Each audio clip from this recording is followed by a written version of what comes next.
이사야 6장 1절부터 8절까지의 말씀을 받들어 읽겠습니다. 우시야 왕이 죽던 해에 내가 본즉 주께서 높이 들린 보좌에 앉으셨는데 그의 옷자락은 성전에 가득하였고 스랍들이 모시고 섰는데 각기 6 날개가 있어 그 둘로는 자기의 얼굴을 가리고 그 둘로는 자기의 발을 가리었고 그 둘로는 날며 서로 불러 이르되 거룩하다 거룩하다 거룩하다 만군의 여호와여 그의 영광이 온 땅에 충만하도다 하더라. 이같이 화답하는 자의 소리로 말미암아 문지방의 터가 요동하며 성전에 연기가 충만한지라. 그때에 내가 말하되 화로다 나여 망하게 되었도다. 나는 입술이 부정한 사람이요 나는 입술이 부정한 백성 중에 거주하면서 만군의 여호와이신 왕을 배웠음이로다 하였더라. 그때에 그 스랍 중에 하나가 부젓가락으로 제단에서 집은 바 핑구슬을 손에 가지고 내게로 날아와서 그것을 내 입술에 대며 이르되 보라 이것이 내 입에 닿았으니 내 악이 제하여졌고 내 죄가 사하여졌느니라 하더라. 내가 또 주의 목소리를 들으니 주께서 이르시되 내가 누구를 보내며 누가 우리를 위하여 갈고 하시니 그때에 내가 이르되 내가 여기 있나이다 나를 보내소서 하였더니 아멘. 하나님의 부르심에는 크게 2가지 형태가 있습니다. 첫 번째는 차출형 부르심이에요. 두 번째는 자원형 부르심입니다. 이건 제가 만든 말입니다. 먼저 차출형 부르심은 하나님이 평범하게 살아가는 한 사람을 찾아가셔서 일방적으로 그를 불러 사명자로 세우시는 그런 경우죠. 이 부르심은 인간적인 어떤 자격이나 조건 또 어떤 인간의 준비보다는 하나님의 계획, 하나님의 선택이 우선 더 강조됩니다. 예를 들어서 한번 아브라함을 생각해 보십시오. 지난주 말씀에서 우리가 아브라함 이야기를 함께 나누었는데 아브라함은 하란 땅에서 평범하게 살고 있었습니다. 그런데 어느 날 하나님이 찾아가셔서 말씀하십니다. 너의 고향과 친척과 아버지의 집을 떠나 너에게 보여줄 땅으로 가라. 이것이 아브라함의 부르심이죠. 출애굽기 3장을 보면 모세의 부르심이 있습니다. 모세는 히브리인으로 태어났습니다. 이제 바로가 태어나자마자 남자아이들은 다 죽이라고 명령했기 때문에 어쩔 수 없이 그 핏덩어리 아기를 강가에 버리죠.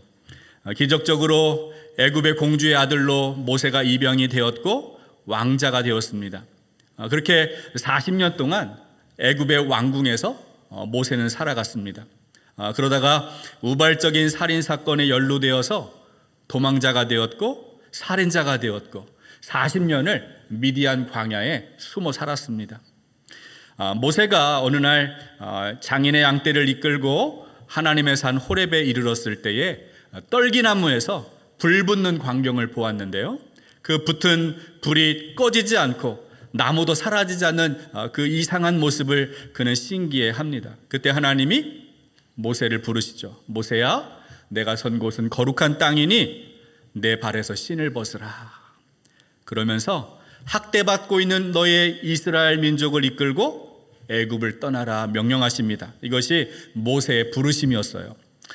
여러분, 선지자 예레미야의 경우는 어떻습니까? 예레미야 1장을 보면 여호와의 말씀이 예레미야에게 임했습니다. 하나님이 그가 모태에서 있을 때에 성별하여 부르시고 선지자가 되도록 작정하셨습니다. 하나님의 일방적인 선택이죠. 예레미야는 이 하나님의 부르심을 듣고 어떻게 합니까? 저는 못해요. 할 수 없습니다. 어립니다. 말할 줄 모릅니다. 계속해서 거절을 합니다. 그런데도 하나님은 포기하지 않으시고 끝까지 예레미야를 설득하시고 그를 선지자가 되게 하십니다. 이것이 예레미야의 부르심이에요. 여러분, 아브라함이나 모세 그리고 예레미야의 부르심을 한번 보십시오. 그들이 주님 내가 여기 있습니다, 나를 사용하옵소서 헌신한 것이 아니죠. 하나님이 주권적으로 강권적으로 찾아가시고 그를 부르십니다. 이것이 하나님의 차출형 부르심이에요. 반면에 하나님이 부르시기 전에 주님 내가 여기 있습니다, 자발적으로 헌신하는 자원형 부르심이 있습니다. 가장 대표적인 사람이 오늘 우리가 읽은 말씀에 나오는 선지자 이사야입니다. 오늘은 이사야의 아주 특별한 소명을 함께 나누려고 합니다. 성경을 보면 이사야는 이제 하나님의 거룩함과 영광을 경험하면서 이 부르심에 참여하고 있는데, 우리 이사야 6장 1절을 한번 같이 읽어보겠습니다. 이사야 6장 1절 함께 읽겠습니다. 우시야 왕이 죽던 해에 내가 본즉 주께서 높이 들린 보좌에 앉으셨는데 그의 옷자락은 성전에 가득하였고. 우리가 여기에서 주목할 것은 이사야가 하나님을 언제 경험하고 있는가, 하나님을 만나는 시점, 하나님을 만나는 때입니다. 여러분, 어떤 상황에서 이사야가 하나님을 만났을까요? 하나님은 어떤 현실에서 이사야에게 찾아오셨을까요? 오늘 본문에 보니까 하나님을 만나는 그때가 우시야 왕이 죽던 해라고 써 있습니다. 우시야는 남유다의 왕입니다. 그는 16살에 왕이 되었는데요, 52년 동안이나 남유다를 통치한 가장 오래 통치한 왕이기도 합니다. 역대하 26장의 말씀을 보면 이 우시야 왕이 어떤 왕이었는가 아주 자세하게 기록하고 있습니다. 그는 젊은 시절에 하나님을 찾았습니다. 스가랴에게 정적 지도를 받는 사람이었어요. 어떻게 하면 이 나라를 바르게 이끌 수 있을까 신앙의 지도를 받은 사람이에요. 그런 하나님은 그런 그에게 복을 주시고 나라가 형통하게 하셨습니다. 이 우시야 시대는 정치나 군사, 경제가 크게 발전한 시대였습니다. 그는 성벽과 망대를 보수했고 강한 군대를 조직합니다. 그래서 국방력을 강화시키는 왕으로 평가받습니다. 남유다의 영토가 점점 더 확장되었고 블레셋이나 아라비아 사람들을 그들을 제압하고 암몬 사람들은 남유다가 두려워서 조공을 항상 바치기도 했습니다. 특별히 우시야는 농업에 큰 관심을 가졌는데요, 우물을 파고 가축을 기르고 포도원이나 밭을 경작하는 일에 아주 힘을 쓰고 농작물 기구를 개발하는 일에도 연구를 했다고 합니다. 한마디로 이 우시야는 모든 분야에서 두각을 보이는 아주 탁월한 업적을 남긴 성공적인 왕으로 평가받아요. 네, 여러분, 이 눈부신 성공이 오히려 그의 인생을 발목 잡습니다. 성공에 눈이 먼 우시야가 마음이 교만해지기 시작했어요. 잠언 16장 18절을 보면 교만은 패망의 선봉이고 거만한 마음은 넘어짐의 앞잡이다라고 말씀합니다. 우시야가 하나님을 찾고 하나님의 뜻을 묻고 순종할 때는 겸손했어요. 하나님이 기뻐하시는 것이 무엇일까? 거기에 관심을 가지고 순종했습니다. 그런데 그의 마음이 교만하게 되니까 하나님 앞에 악을 행하고 범죄하기 시작합니다. 우리 역대하 26장 16절 말씀 한번 같이 읽어보겠습니다. 16절 함께 읽습니다. 그가 강성하여짐에 그의 마음이 교만하여 악을 행하여 그의 하나님 여호와께 범죄하되 곧 여호와의 성전에 들어가서 향단에 분향하려 한지라. 여러분, 우시야가 마음이 교만하게 되었을 때 그가 하나님 앞에 범한 죄가 무엇입니까? 여호와의 성전 안에 들어가서 향단에 분향을 했다는 거예요. 여러분, 성전 안에서 향단에 분향하는 일, 누가 하는 일일까요? 제사장이 하는 일이죠. 율법에 따르면 이것은 오직 제사장만 할 수 있어요. 제사장이 아닌 다른 사람이 한다는 것은 그것은 하나님 앞에 죄가 된다는 것이죠. 마음이 교만하게 된 우시야, 그는 판단력과 분별력을 잃어버렸어요. 자신이 해야 할 일과 하지 말아야 할 일을 구분하지 못하는 사람이 되었다는 거예요. 우시야가 성전 안에 들어가서 제사장의 직무를 빼앗아 자신이 하려고 했을 때 80명의 용감한 제사장들이 나와서 그를 제지합니다. 가로막아요. 그런데도 그 모든 만류를 뿌리치고 무시하고 화를 내었다고 합니다. 그 순간에 우시아의 이마에 나병이 생겼습니다. 그때부터 우시아는 궁에서 쫓겨났고 나병 환자로 살다가 죽음을 맞이합니다. 여러분 한번 생각해 보십시오. 우시아는 사람들의 희망이었어요. 52년 동안 나라를 성공적으로 이끈 왕입니다. 많은 사람들이 그에게 박수 쳐줬어요. 지지하고 따랐습니다. 그러나 우시아의 마음이 교만해져서 죄를 범한 이후부터는 그는 심판을 받고 죽음을 당합니다. 그의 죽음은 많은 사람들에게 절망을 주었어요.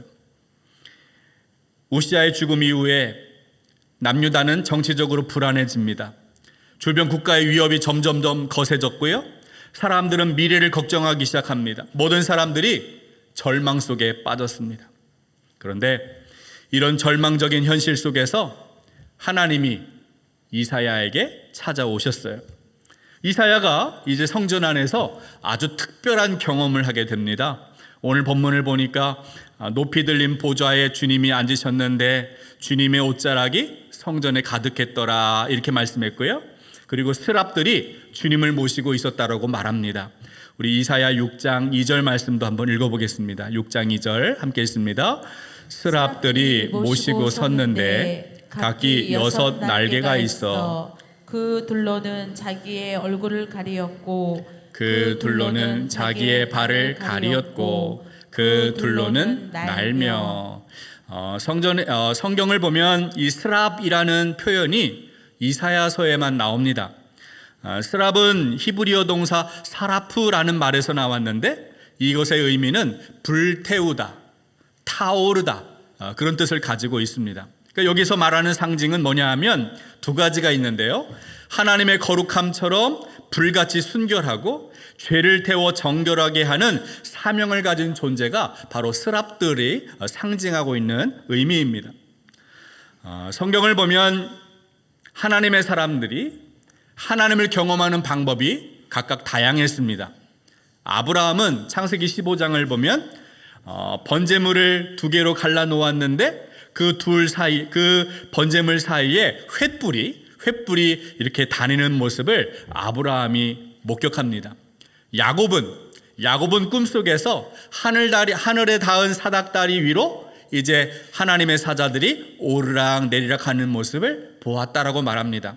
모세는요, 떨기나무가 불타는 광경, 그 나무가 타지 않고 사라지지 않는 모습을 목격했어요.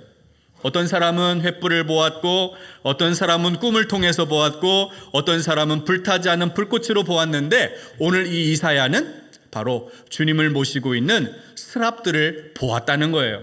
여러분 성경에서 이렇게 다양한 표현을 통해서 말하는 핵심이 뭘까요? 하나님 경험을 설명하고 있는 거예요. 제가 각 다른 방식으로 하나님의 임재를 경험했는데 오늘 이 선지자 이사야는 스랍들을 목격하는 방식으로 하나님의 임재를 경험했다 이것을 설명하고 있는 것이죠. 이사야는 이제 하나님의 임재를 스랍들의 찬송을 통해서 설명합니다. 우리 이사야 6장 3절의 말씀도 읽어보겠습니다. 3절 함께 읽습니다. 서로 불러 이르되 거룩하다 거룩하다 거룩하다 만군의 여호와여 그의 영광이 온 땅에 충만하도다 하더라. 여러분 이 스랍들이 찬양을 합니다. 어떤 찬양을 합니까?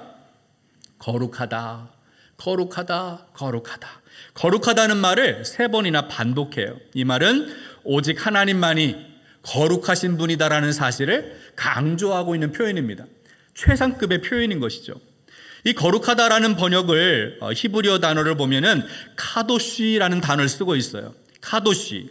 이 단어는 구별되다, 분리하다, 다르다 이런 뜻을 가지고 있습니다. 그렇습니다. 거룩함은 세상으로부터 완전히 구별되고 분리된 것을 말합니다.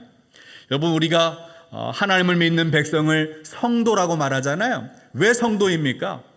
하나님의 백성으로 부르심을 받아서 세상 사람들과는 구별되어서 하나님의 뜻을 따르고 하나님께 순종하는 사람들로 구별되고 분리되었기 때문에 성도라고 부르는 것입니다. 여러분, 이 스랍들이 만군의 여호와는 거룩하시다라고 찬송하는 이유는 하나님은 어떤 분이에요? 세상과는 완전히 구별되신, 분리되신 완전히 다른 존재라는 뜻을 가지고 있습니다. 그래서 신학자들은 절대 타자라는 말을 쓰기도 하거든요. 거룩과 함께 하나님을 가장 잘 설명해 주는 단어는 영광입니다. 영광. 여러분, 이 영광은 하나님의 임재를 경험할 때 사용하는 단어이기도 합니다. 출애굽기를 보면 모세가 시내산에서 하나님께 십계명을 받을 때 주님의 영광을 나에게 보여주십시오라는 부탁을 해요. 한마디로 하나님을 내가 보고 싶습니다, 그런 요청이었는데, 그때 하나님은 모세에게 말씀하십니다. 너는 나의 얼굴을 보지 못할 것이니 나를 보는 자는 죽으리라 말씀하십니다. 결국 모세는 하나님의 얼굴을 직접 보지는 못하죠. 다만 하나님은 모세에게 이렇게 말씀하십니다.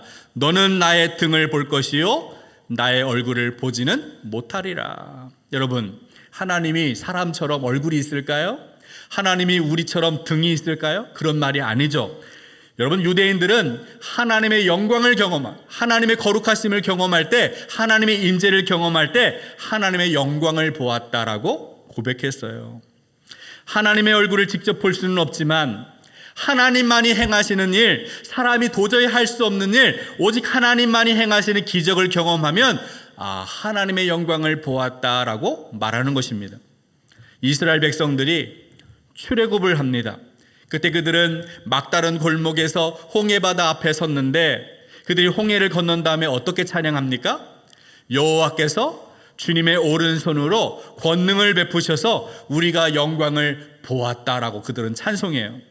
여러분, 애굽의 기마병들이 그들을 뒤쫓습니다. 그런데 갑자기 물이 열리고 바다가 열리고 이해할 수 없는 방식으로 그들이 건너게 되었고 마른 땅을 건넜고 다시 물이 합쳐져서 그들을 뒤쫓던 기마병들이 물속에 잠기게 되었어요. 여러분, 누가 이렇게 할 수 있어요? 하나님만이 하실 수 있잖아요. 하나님이 아니면 누구도 할 수 없는 일이에요. 이 이스라엘 백성들이 자기의 눈으로 하나님이 행하시는 일을 직접 목격한 것이죠. 그것을 본 백성들이 우리가 하나님의 영광을 보았다라고 찬송하는 것입니다. 오늘 본문에서도 이사야가 높이 들려있는 주님 보좌 앞에서 스랍들이 하나님의 거룩하심과 하나님의 영광을 찬송하는 소리를 들었다라는 말은 이사야가 하나님의 임재를, 거룩하신 하나님을 경험했다라는 뜻이기도 합니다. 그러면 이 거룩하신 하나님을 경험한 이사야가 어떤 반응을 보였습니까?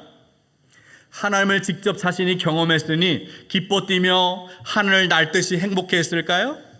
아니면 반대로 두렵고 떨림으로 그 앞에 납작 엎드렸을까요? 우리 이사야 6장 5절 말씀 한번 같이 읽어보겠습니다. 이사야 6장 5절 함께 읽습니다.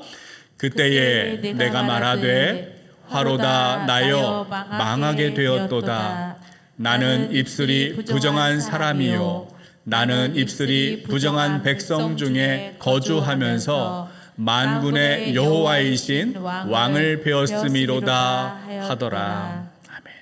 아멘. 제가 이 말씀을 메시지 성경, 유진 피터슨의 메시지 성경을 한번 찾아보았습니다.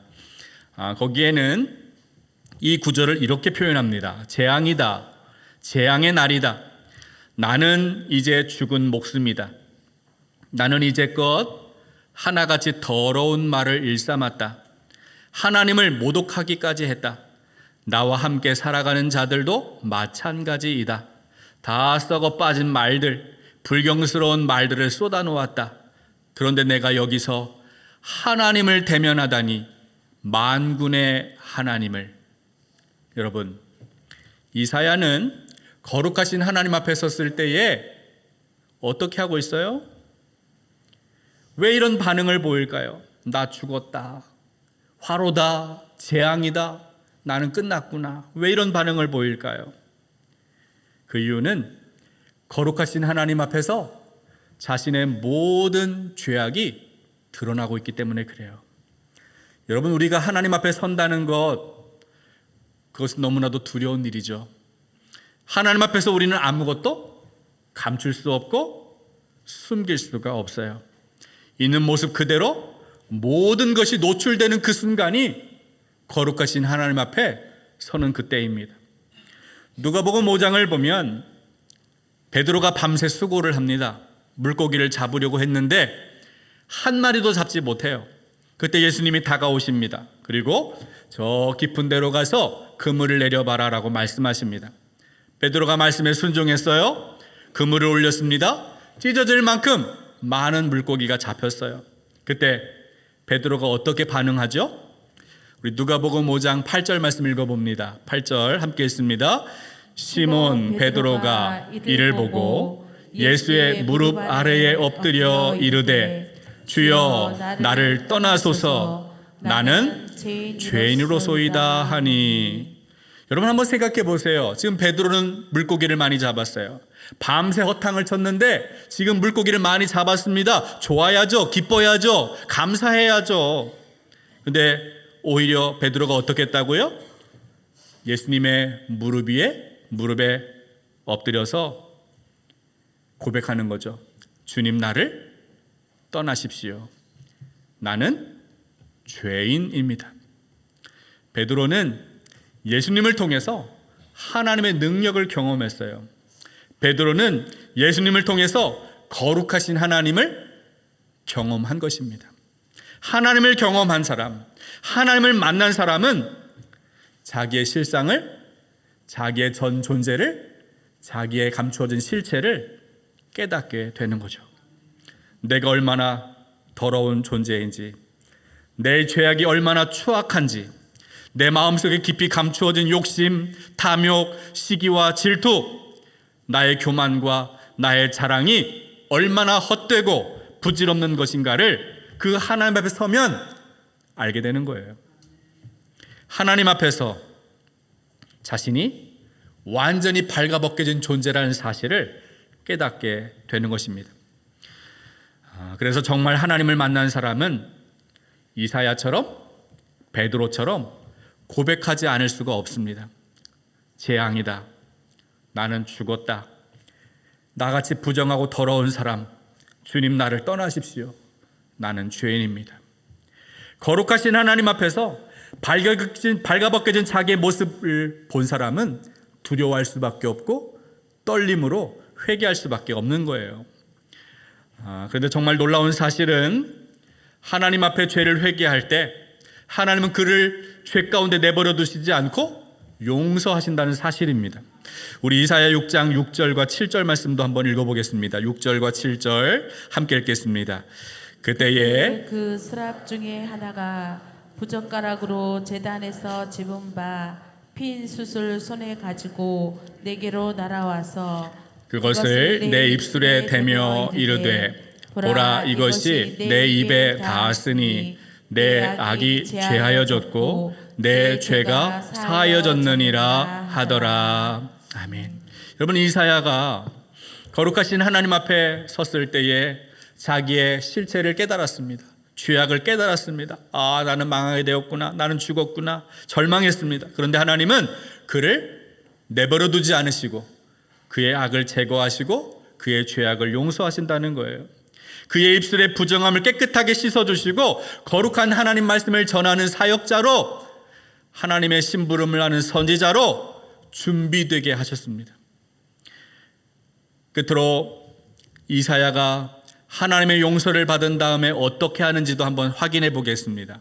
우리 이사야 6장 8절의 말씀 한번 읽어볼까요? 8절 함께 읽습니다.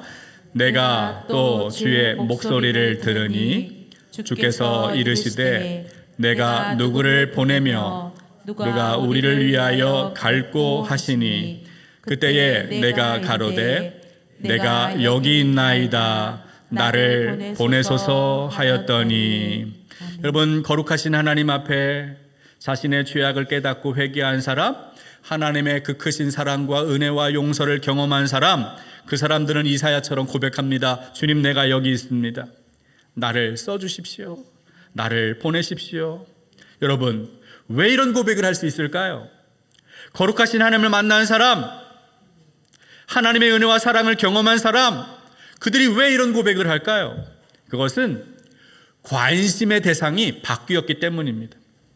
하나님을 만나기 전에 관심은 나 자신이. 자기중심적인 인생을 살아가요. 여러분, 신앙생활을 해도 하나님을 만나지 않으면 여전히 자기중심적인 신앙생활을 할 수밖에 없어요. 그런데 하나님을 만나면 관심이 나에서 하나님으로 옮겨가게 되는 거예요. 하나님이 원하시는 것이 무엇인가? 하나님이 기뻐하시는 것이 무엇인가? 하나님이 나에게 원하시는 것이 무엇인가? 내가 하나님께 원하는 것, 우리가 원하는 우리 교회가 아니라 하나님이 우리 교회에 바라시는 것이 무엇이고, 하나님이 나의 삶에 원하시는 것이 무엇인가? 관심이 하나님께로 옮겨지는 것이죠. 여러분, 반대로 우리의 관심의 대상이 바뀌지 않고 여전히 나 자신, 여전히 우리 교회, 여기에 머물러 있다는 것은 하나님을 경험하지 못했다는 증거예요.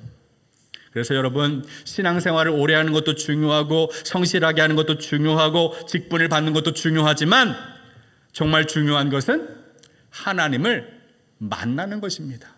목사면 뭐합니까? 장로면 뭐합니까? 권사면 뭐예요? 하나님 만나면, 하나님 만나지 못하면 아무것도 아닌 것입니다. 관심이 대상이 바뀌면 그때 비로소 주님의 음성이 들려와요. 주님이 말씀하시죠? 내가 누구를 보내며 누가 우리를 위하여 갈꼬. 그 주님의 음성을 듣는 사람이 주님, 내가 여기 있습니다. 나를 보내십시오. 사랑하는 여러분, 우리는 하나님을 믿는 사람입니다. 누구나 하나님을 경험하기를 소망합니다. 그런데 하나님을 만난 사람인가 아닌가? 하나님의 용서를 받은 사람인가 아닌가? 하나님의 그 크신 사랑과 은혜를 깨달은 사람인가 아닌가? 어떻게 할 수 있어요? 한 가지 확인할 수 있는 방법은 하나님 앞에서 자기의 삶을 내어드릴 수 있는지 여부를 보면 확인할 수 있어요. 하나님의 은혜와 사랑을 경험한 사람은 관심이 내가 아니라 하나님이. 하나님 말씀하실 때 주님, 내가 여기 있습니다. 나를 써주십시오. 주님, 나를 보내십시오. 고백할 수 있는 사람, 그런 사람이 하나님의 은혜를 경험한 사람인 것이죠. 오늘 저와 여러분이 이런 고백의 사람이 되기를 주님의 이름으로 축복합니다. 하나님 아버지, 절망의 시대, 이 땅에 아무런 소망이나 기대가 없을 그때에 이사야에게 찾아오신 주님을 찬송합니다. 주님, 우리가 거룩하신 하나님을 경험하기를 원합니다. 주님께서 임재하여 주셔서 우리의 삶을 거룩하게 변화시켜 주옵소서. 거룩하신 하나님 앞에 감춰진 우리의 모든 죄악이 낱낱이 깨닫게 하여 주시고 회개하게 하시며 하나님의 용서를 받는 큰 은혜를 베풀어 주옵소서. 주님께서 우리를 찾아오셔서 우리를 부르실 그때에 주님, 내가 여기 있습니다. 나를 보내소서 응답하는 믿음의 신앙인 되게 하여 주옵소서. 이제는 우리 주 예수 그리스도의 크신 은혜와 하나님의 놀라우신 사랑과 성령의 감화감동 충만하신 역사가 거룩하신 주님 앞에서 우리의 실상을 발견하고 회개하며 주님의 거룩한 부르심 앞에 응답하기를 소원하는 우리 중앙성결교회 모든 성도 위에 지금부터 영원토록 함께하여 주시기를 간절히 축원하옵나이다. 아멘.